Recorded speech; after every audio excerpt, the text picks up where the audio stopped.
The other day I was watching a YouTube ad on my computer. It goes, "Ole Regenerous, love the skin you're in."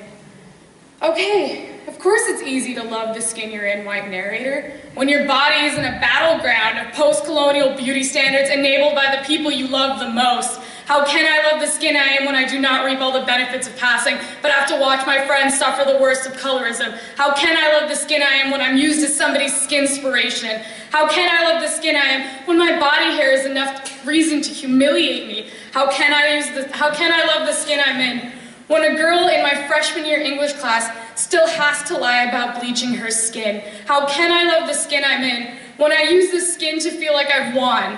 How can I use the skin I'm in when I hold my head up high every time somebody says, "You look so fair and lovely"? How can I love the skin I'm in when I haven't done enough to let others love their skin?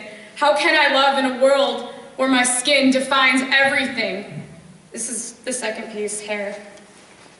Once upon a time, I took a razor, my father's, to the back of my head as I tried to shave off excess hair from a month-old haircut. But before I begin that story, I must begin another, the story of my birth. It's not where it's going where you think it is. My family refers to me as an ABCD, an American-born confused Desi. For those of you who don't know what Desi means, and I don't blame you, it is a person of the Asian subcontinent. There's probably many more definitions that I'm skimming over and simplifying, but for the sake of this, for the sake of the time, please accept this. And I think this definition of me of being an ABCD is partially right. Because I was born confused. Because I was born stumbling over a language that belonged to my family for generations, that belongs to my mother, my father, and even partially belongs to my sister.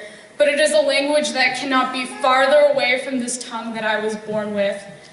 And even the first pictures of me doing anything remotely Indian are of a head-shaving ceremony that you perform once your baby starts sprouting hair. In all these pictures, I'm already crying and fighting an identity I don't understand and continue to struggle with. As long as I could remember, my hair became the iron curtain between me and my mother. She would fickle, fight, and straighten my hair, and I, much like an angry consort goddess, would let my hair spiral and curl. Because I wondered why my mother thought straight hair was so beautiful. I wonder why she cared. So finally, through all these cold wars of my hair, I cut it. And that event sparked a new kind of war, a war that lasted 3 days in my household, a war in which my mother would refuse to look, speak, or interact with me. I became the foreign body that rejected her traditional notions of feminine beauty. I thought I gained an independence through all this and an Americanness to myself, but instead I was hiding. "Oh, Rhea, you look like Emma Watson. Oh, Rhea, do you want to be Anne Hathaway?" How fitting I'd be compared to these two white women. How fitting that their traditional notions of feminism would blur my own concept of it. So I let time heal wounds and let my hair grow. This time I ombre my own hair. Because much like my split identities, I want my hair to show that. And in that time, I learned more about my mother, that she too was a woman of split identities.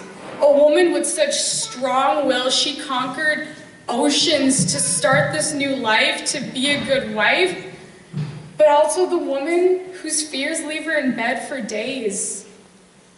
But if she can learn to balance the two and raise daughters who question, fight, and learn, I too can answer this question and not anchor myself in a sea of indecision. I too can grow. That's all.